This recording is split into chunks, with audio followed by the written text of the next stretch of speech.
दोस्तों good morning. आप सभी का मेरे यूट्यूब चैनल पर स्वागत है। आशा रखता हूँ कि आप सभी अच्छे होंगे, स्वस्थ होंगे। तो यहाँ पर ये जो चैनल मैंने क्रिएट की है, ये एजुकेशन पर्पस वीडियो है पूरी की पूरी। और एजुकेशन पर्पस ही सारे के सारे सब्जेक्ट है, जैसे स्टॉक मार्केट हो, डिजिटल मार्केटिंग हो, वेबसाइट बनाना हो, फिर या तो आपको आपके बिजनेस को ग्रो करना हो। तो ये सारी चीज़ों का कनेक्शन एक ही इन्फ्लुएंसर, मतलब के मार्केट में काफ़ी सारे ऐसे लोग हैं जो इन्फ्लुएंसर बनकर दूसरों की प्रोडक्ट के बारे में बोलते हैं और बिकवा दे, मतलब कि एक तरह से मार्केटिंग मैनेजर। तो वो मैं हूँ, कहने का मतलब। तो यहाँ पर मेरे ग्रुप के अंदर, जैसे कि मैं ज्ञानदीप माइंड पर एक ग्रुप है मेरा, यहाँ पर काफ़ी सारे ऐसे अच्छे लोग सीख रहे हैं कि जियो मार्केट को समझना चाहते हैं, स्टॉक मार्केट को और सीखना चाहते हैं। तो ये एजुकेशन पर्पस पूरा ग्रुप है। यहाँ पर सेबी रजिस्टर नहीं हूँ, लेकिन सेबी रजिस्टर फर्म के साथ मैं काम करता हूँ। मतलब कि आपको अगर मान लो कोई तरह की एडवाइजरी चाहिए, कुछ तरह की जानकारी चाहिए, तो मेरी जो कंपनी है उसका आप सपोर्ट ले सकते हो। तो यहाँ पर मैंने यहाँ पर ऑप्शन, तो ऑप्शन के बारे में बात करूँ तो काफ़ी सारे ऐसे लोग हैं जो ऑप्शन के बारे में बहुत कम जानते हैं। समझ लो कि भाई पूरा साल अगर मान लो गिना जाए तो 1 महीना अगर बंदे ने ऑप्शन में कमा लिया और फॉर्म में आ गया, तो वो बाकी के जो महीने होते हैं ना, वो मंदी में चला जाएगा, मतलब उसका डिमेट पूरा जीरो हो जाएगा। तो उस तरह की ऑप्शन स्ट्रेटेजी मार्केट के अंदर बनती है। तो यहाँ पर है ना, मेरा कहने का मतलब कि डेली क्या, जो वोलेटिलिटी इंडेक्स होता है उस पर फोकस करके उसकी स्ट्रेटेजी बना के कुछ हद तक लिमिट में आप कुछ परसेंटेज कमा लो, मतलब कि 15%, 12%, 6%, कोई एक अंक आप निश्चित कर लोगे तो उतना अंक आपको मार्केट देगा। तो 25,550 का C current market price 53 rupees, 53 rupees lower, इसका लोअर कल 39 रुपीज लोअर था और चल रहा था ये 53 पर। बराबर। तो यहाँ से हमने क्या किया, 39 पर तो हम जा नहीं सकते लेने के लिए, बिकॉज कि वो टाइम पूरा हो गया, हमने थोड़ी लेट एंट्री ली। देखने के बाद में मार्केट साइडवेज है, सस्टेन है, क्या कर रहा है, उसके बाद में हमने यहाँ पर क्या किया, 53 के बारे में मैंने सीधा यहाँ पर 72 का टारगेट लिखा और 66 तो यहाँ पर पॉसिबिलिटी है, मतलब कि यहाँ से हमें 10 से 15 पॉइंट की मूवमेंट हमको मिलने वाली थी।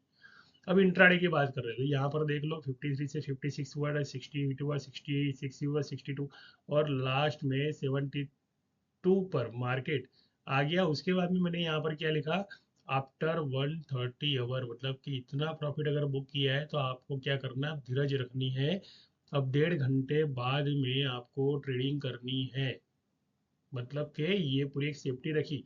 अब 1.5 घंटे तक इंसान अगर बैठा रहता है तो ये सोचता है कि भाई मैं क्या करूं, तो मैंने एक स्टॉक चुना, बजाज हाउसिंग फाइनेंस, जिसका कल लिस्टिंग हुआ था। तो लिस्टिंग हुआ ना, तो 155 पर जैसे ही आया, तो मैंने सिर्फ अपडेट दी एजुकेशन पर्पस के माध्यम से कि 156 लोअर है और लॉस जो है 131 पर है, लेकिन हाई जो है 161 का। टाइम देख लो, 10:10 को मैंने ये टाइम दिया 161, और जाके अपर सर्किट में 165 का, मतलब कि मैंने कुछ स्टॉक जो है मेरे पोर्टफोलियो में डाले। 155 पे मैंने बाय किया, स्टॉप लॉस लगाया मैंने 2 रुपये नीचे का या 1.5 रुपये नीचे का, लेकिन मेरे स्टॉप लॉस तक न जाके ये स्टॉक सीधा 165 की अपर सर्किट पर जाके क्लोज हुआ। इसका जो नेचुरल हाई था वो 168 का। आज की तारीख में ओपनिंग, जब अब मार्केट ओपन होगा ना, तब आपको देखने मिल सकता है 167.80 या 181.20। तो मार्केट को डिजिट में कैसे मैनिपुलेट करते हैं, ये अगर सीखना चाहते हो, ये समझना चाहते हो और अपने सबकॉन्शियस माइंड में सारा प्रोग्रामिंग करना चाहते हो, डेली वोलाटिलिटी इंडेक्स, जैसे डेली वोलाटिलिटी इंडेक्स होता है वो 1.81% के करीब होता है, मतलब 4 बार उतार चढ़ाव, जब तक वो फ्यूचर और ऑप्शन के प्रीमियम रगड़ रगड़ नहीं करते ना, जैसे डेल्टा थीटा डिके नहीं होता है, तब तक का होता है। उसमें टाइम जोन होती है, तो टाइम जोन सिखाना, वो समझाना, वो मेरा काम है। जैसे आज ही मैंने तय कर लिया कि भाई हमें है ना पूरे दिन में एक ही टाइम पे पोजीशन बनानी है और एक ही टाइम पे पोजीशन बना के हमें बाहर निकल जाना है। तो यहाँ पर आप देख रहे हो कि बजाज फाइनेंस जो है, बजाज हाउसिंग फाइनेंस है, जो 159 पर हिट हुआ, 161 पर हिट हुआ, 163 पर और 165 पर अपर सर्किट में जाकर इसने अपना क्लोजिंग दिया। कहने का मतलब कि भाई मार्केट में स्ट्रेटजी ऐसी बनाओ कि दिन में 2 या 3 कॉल आपके जो पोर्टफोलियो के अंदर, अगर मान लो इंट्राडे अर्निंग के लिए फंड रखा हुआ है, तो इस फंड को इस तरह ऑप्शन और स्टॉक, मतलब कि पहले मैंने ऑप्शन में प्रॉफिट लिया, अब ऑप्शन में प्रॉफिट लेके वो प्रॉफिट मुझे वापस नहीं देना है, मतलब कि यहाँ पर मैं अगर लेने लेकर आता हूँ मैं आपको और ये 26 सितंबर का 25,550 का यहाँ पर पुट है, मतलब फ्यूचर वाला जो पुट है ना, तो फ्यूचर में ही बाइंग कर रहा है, मतलब कि एफ आई या डी आई यहाँ पर बाइंग में। जब बाइंग में होती है तो पुट सेल में होती है, तो पुट सेल में होती है तो क्या करती है, पुट है ना बाय बैक बहुत मारती है। अब यहाँ से ये पुट हुई, यहाँ पर ये शॉर्ट्स हुआ 238 से लेके 249 तक का, मतलब 249 तक का सेलिंग हुआ। अब सेलिंग के लिए जाना है इसे भाई 256 पर, बिकॉज कि ये 25,550 की पुट है और ये 26, मतलब कि यहाँ पे डेल्टा न्यूट्रल होता है। अब डेल्टा न्यूट्रल होता है तो यहाँ पर क्या करते हैं लोग, फ्यूचर में जाके कॉल को, मतलब 26 तारीख में कॉल सेल हो रही है अभी भी।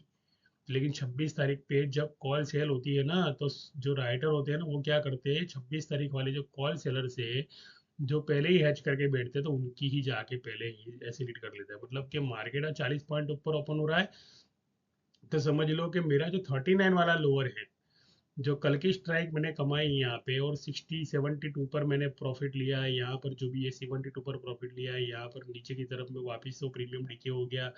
तो वो जो प्रीमियम वो तो रगड़ना ही है। लेकिन फ्यूचर का एक है कि भाई, एक चीज है कि फ्यूचर अगर मान लो ऊपर ओपन होता है 40 पॉइंट, तो ये वापिस से क्या होता है, ये डबल टॉप ट्रिपल टॉप पे आ जाता है। मतलब कि ये जो होते हैं ना, एक टॉप दो टॉप तीन टॉप, मतलब कि मार्केट 237 पे आया, तो इसे कहते हैं शॉर्ट कवरिंग। मतलब कि अगर मान लो मैंने यहाँ पर शॉर्ट्स पकड़ के रखी है या मैंने यहाँ पर पुट पकड़ के रखी है, तो मेरी एसएल जो है यहाँ हिट, लेकिन एसएल हिट करने का मौका ही नहीं देता। मार्केट की एसएल के ऊपर ही मार्केट ओपन हो जाता है। मतलब मान लो कि आपने 150 में बाई किया और आपने 148 की एसएल लगाई, लेकिन मार्केट अगर मान लो 138 पे ओपन हो गया तो क्या करोगे, मुझे बताओ, तो लॉस कितना बढ़ जाएगा। इसलिए intra day is better. Intra day के अगर मान लो आप स्ट्रेटेजी चाहते हो डे वाइज, मतलब कि मैंने मेरे ग्रुप के अंदर एक चीज बताई कि अगर मार्केट 2 तारीख को अगर गिर रहा है और मार्केट कंटिन्यू गिर रहा है, तो मार्केट 13 तारीख को सेटलमेंट कर लेगा। तो देख लो 9 तारीख से लेके 11, 12, 13, 14, 15, 16, 16 तारीख तक देख लो मार्केट क्या कर रहा है, सेटलमेंट कर रहा है। सेटलमेंट का मतलब क्या हुआ, पुट यहाँ से सेल हुई है। अब यहाँ पे मार्केट नीचे था ना, 25,500 की जो पुट है वो नीचे चल रही थी, तो इसने क्या किया, गैप अप किया। अब ये यहाँ पर पूरा सेटल, मतलब 25,300 और 25,211, अभी यहाँ पे भी लिखता हूँ 25,200, 25,200, 25,300, सॉरी 350, और यहाँ पर है 25,250। अब लोगों का ध्यान है ना यहाँ पर होता है 25,250 पे, 25,250 पे होता है। तो ये वाली जो चीज है जहाँ पर स्पॉट एक्सपायरी के प्रीमियम जो डिके होते हैं वो ये वाले लेवल पर डिके होते हैं, तो मार्केट कुछ नई चीज कर सकता है आज। तो यहाँ से क्या होना है, यहाँ से बाउंस बैक मारना है, मतलब कि मार्केट को एक एवरेज करके, मतलब यहाँ से जो चढ़ा है मार्केट, यहाँ से जो गैप अप हुआ है, तो इसकी इसका हाई और इसका डेल्टा न्यूट्रन यहाँ पर है। मतलब कि अगर मान लो मार्केट इस तरफ से आता है 261 का अगर हाई देता है, तो यहाँ से मार्केट बाउंस बैक है और मार्केट ऊपर की तरफ जाने वाला है। 231 का जो लोअर है वो भी डिके होने वाला है।